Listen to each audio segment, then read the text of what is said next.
तो विनोद जी, अभी हम लोगों ने देखा कि महागठबंधन की तरफ से एक घोषणा होती है अति पिछड़ा न्याय संकल्प, और उसमें जो पहला ही पॉइंट होता है कि अति पिछड़ा समाज के लिए एक अत्याचार निवारण अधिनियम बनाया जाएगा। क्या आप समझा सकते हैं कि ये है क्या? ये बिल्कुल, ये एक बहुत ही क्रांतिकारी घोषणा है महागठबंधन के द्वारा, और मैं समझता हूँ कि भविष्य में ये घोषणा पूरे देश के लिए नज़ीर बनेगा और कालांतर में ये पूरे देश में आगे पीछे लागू होगा। पहले तो आपको ये समझना होगा कि ये बिहार में अति पिछड़ा होता क्या है। तो बिहार में अति पिछड़ा की आबादी लगभग 38% है। इस 38% में 13% मुसलमान हैं और 25% हिंदू हैं। तो ये दोनों का कम्बिनेशन है, मतलब आप 2/3 1/3 मोटा मोटी मान सकते हैं जी। और जो मुस्लिम जाति के लोग इसमें हैं, जिनको सामान्यतः बोलचाल में पसमानदा भी बोला जाता है जी, है ना जी। तो अब ये कानून से, इस कानून को आप ऐसे समझिए कि जैसे अनुसूचित जाति और अनुसूचित जनजाति के लोगों को प्रोटेक्शन करने के लिए स्पेशल एक्ट बना हुआ है जी, उसी तर्ज पे ये कानून बनाया जाएगा। तो अति पिछड़ा समाज के, चाहे वो हिंदू हो चाहे वो मुस्लिम, उनके विरुद्ध अगर किसी भी प्रकार का कोई अत्याचार, भेदभाव, महिलाओं के साथ किसी तरह का चीज़ होगा, तो उस जुर्म के लिए जो आईपीसी, अब आज के डेट में उसका भारतीय न्याय संहिता नाम हो गया है, उसमें जो प्रावधान है उसके तहत तो मुकदमा होगा ही होगा। इस कानून के तहत स्पेशल मुकदमा होगा। तो आप ये कहना चाहते हैं कि जिस तरीके से हमारे दलित भाइयों को जो अनुसूचित जाति और जनजाति जो अत्याचार निवारण कानून है, ठीक उसी तरीके से हमारे लिए भी बनने जा रहा है। एकदम एग्जैक्टली सेम टू सेम हो सकता है कि चूंकि ये नया कानून बनेगा जी, तो कानून बनाने के समय सरकार इसमें और जो उसमें कमियां रह गई हैं, सब उम्मीद किया जाना चाहिए कि सरकार उस कमी को भी पूरा कर देगी इस कानून को बनाने में। ठीक है जी। तो इससे लाभ ये होगा कि जब भी कोई अपराध होगा इनके विरुद्ध में, तो जब उस अपराध का केस उनके ऊपर रजिस्टर्ड होगा, तो स्वाभाविक है उसका न्याय प्रक्रिया में जब वो जाएंगे तो सबसे पहले लोग जमानत लेंगे और बाकी चीज़ें होंगी जी। तो इनको जमानत लेने में बहुत कठिनाई हो जाएगी, है ना। ये लगभग सारा सेक्शन नॉन अवेलेबल होता है। तो जब जमानत लेने में लोगों को परेशानी होती है तो स्वाभाविक उनको जेल में रहना पड़ता है।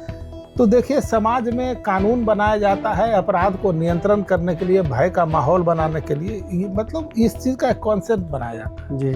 तो ये जब कानून बनेगा तो ये जो अभी एकदम सॉफ्ट टारगेट बने हुए हैं, ये समाज के लोग, अति पिछड़ा समाज का हिंदू मुसलमान समाज का अभी सबसे सॉफ्ट टारगेट है और सबसे निरीह प्राणी है। लेकिन जब ये कानून आ जाएगा तो इनको भी कानूनी प्रोटेक्शन जब मिल जाएगा तो लोग इनको टारगेट करने से, इन पर अत्याचार करने से पहले 100 बार सोचेंगे। तो इसका नतीजा ये होगा कि निश्चित रूप से जो अत्याचार और अपराध इनके विरुद्ध हो रहा है, जो कि आप एनसीआरबी के डाटा में देख सकते हैं बिहार में कि सबसे ज़्यादा इन्हीं के विरुद्ध अपराध हो रहा है जी, तो उसमें सब्सटेंशियल कमी हो। अच्छा, एक बात जो आप अपने बातचीत के दौरान बता रहे थे कि अति पिछड़ा मुस्लिम जो है, ये सब्सटेंशियल सेक्शन है अति पिछड़ा कम्युनिटी में। तो अति पिछड़ा मुस्लिम को इस कानून से कैसे फायदा होने जा रहा है? अभी मैं उसी पर आ रहा था कि सब, मतलब मुस्लिम की जितनी आबादी है, आप ये मान लीजिए कि 75% आबादी अति पिछड़ा में है, अधिक 75% से अधिक। और हिंदू के भी जो जातियाँ हैं, आप देखिएगा कोई भी तरह का समाज में जब धार्मिक उन्माद होता है, चाहे धार्मिक किसी भी तरह का आप एक्टिविटी देखेंगे, तो इसी समाज का, चाहे वो हिंदू हो चाहे मुसलमान हो, यही लोग इसमें आगे बढ़ चल के रहते हैं। तो नुकसान भी सबसे ज़्यादा इन्हीं का होता है, मरते भी इन्हीं को है। ये गरीब लोग हैं तो धर्म के नाम पे तरह तरह का चीज़ इनको लोग करता है। तो इसका तो सबसे पहला फायदा ये होगा कि आज के डेट में, हाल के दिनों में आप देखे होंगे कि मुसलमानों के साथ बहुत जगह लिंचिंग का काम हो गया, छोटे छोटे कारण पूरे देश भर में हो गया।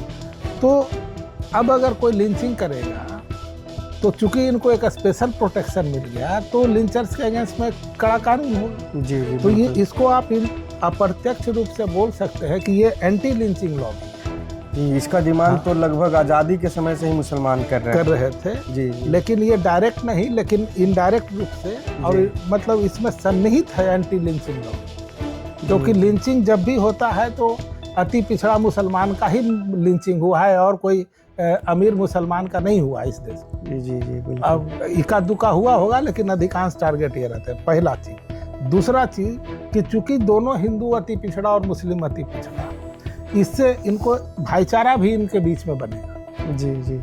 एक प्लेटफॉर्म पर जब आएंगे तो इनके बीच में भाईचारा बनेगा। और आप ये जान लीजिए कि जिस राज्य में ये दोनों के बीच में भाईचारा हो गया, वहाँ कोई राइट फाइट और दंगा फंगा कराना लगभग असंभव है।